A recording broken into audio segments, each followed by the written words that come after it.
Research Day is an opportunity for the entire campus to come together. We have students showing off the work they've done the entire year, from freshmen to seniors.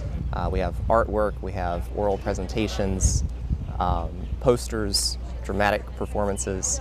It's just really a time for celebration and to see what everyone's been doing the entire year. Our class this year, Mythbusters, we were looking into decision making mostly, the biology aspect of that, how the brain works, and then the business aspect too of how people can make decisions in different ways, people decide on different things, which was really interesting. We learned all different models. I learned a lot about the brain because I'm a bio major. That really interested me, and decision making and how people make decisions. Usually they think of the short-term effects and really need to think of the long-term effects, and it makes you more aware of things that can lead you astray, like putting too much value on something that shouldn't have that much value on it. Or we learned about different sways, as they're called, that sway you away from a rational decision, and that just makes you more aware of the decisions you make in life, and how you can benefit from that is you make better decisions because you're aware of them. Our first year experience, it was definitely a lot of work, but worth it in the end. Beginning of the year, you tackle on this huge project and you have no idea how you're going to get it done.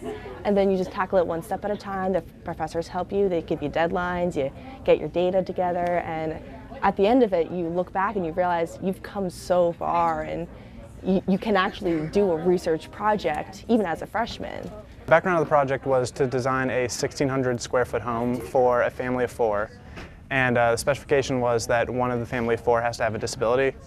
So in designing the house, I decided to make a ranch-style house to make it easier for my disability to get around the house. My disability was a stroke victim, so he's paralyzed and has to easily be able to move around. So in designing the house, I decided to make a completely open floor plan with the kitchen and the living room right here. 2 of the other household members are twin boys, his sons, and they live over in this section of the house. With their own bathroom, kind of trying to keep it separated from the rest of the house. Over here is the master suite, where there's the master bedroom for the husband who has the disability and his wife, along with the office and rehabilitation room. 60% of stroke victims can actually improve their health after having a stroke. So a room like that would give them the ability to do home rehabilitation. The research for this project will help in the future is because this was really a real-world activity that we were doing. We were given the assignment of a family that we were supposed to create a house for. And what's fun for me is that I plan on going into the construction business, so something like this really gives me an idea of, you know, this is not building the house itself, but the whole process of how the house is built from start to finish was what I really liked. This is a research project for Political Science 301, and the goal of the project was to use some statistical methods to hopefully make a conclusion about an element of politics.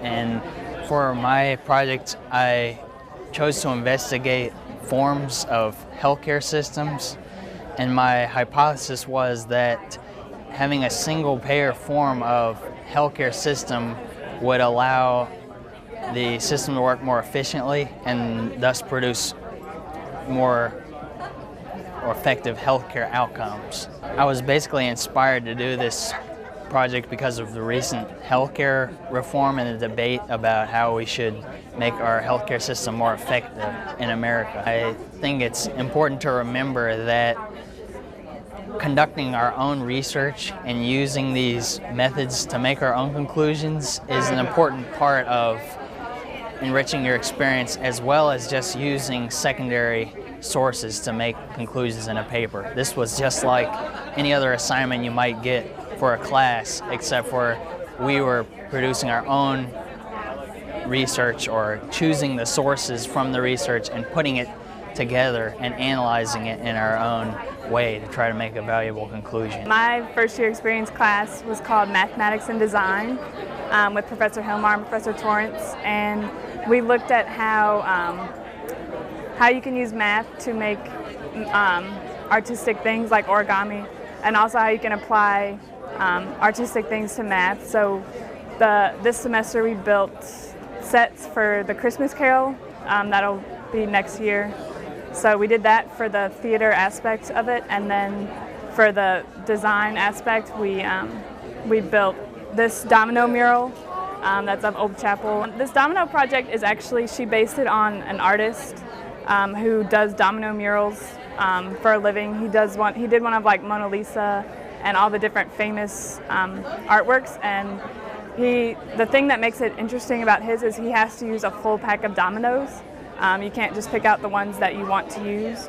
So we did that, and she had him actually design this picture of Old Chapel, and then we all organized the dominoes and put them together and then glued them on. Our final project for this part of the class was building a more complex unit of modular origami, and that's where it takes more than one piece of paper to make it, as opposed to traditional origami. So the piece that my partner and I did, it used 60 units of paper, and we put that together. And so I guess it culminated in the complex origami structures that we built. The class project this year really helped us prepare for drawing connections in the real world between two things that seem unrelated. Like I don't think people recognize that math can be artistic or that art can be mathematical, so it really helped us to see a correlation between those two things and apply that way of making connections to the real world. Stylus is the product of the students and faculty at Randolph-Macon College. They submit their poetry and creative writing, and then we compile it together in a magazine that comes out annually. We're giving them away today in the library on Research Day, and we're holding, I think, 50 copies in reserve so that we'll have them throughout the end of this year and the beginning of next year for anyone who didn't get a copy today.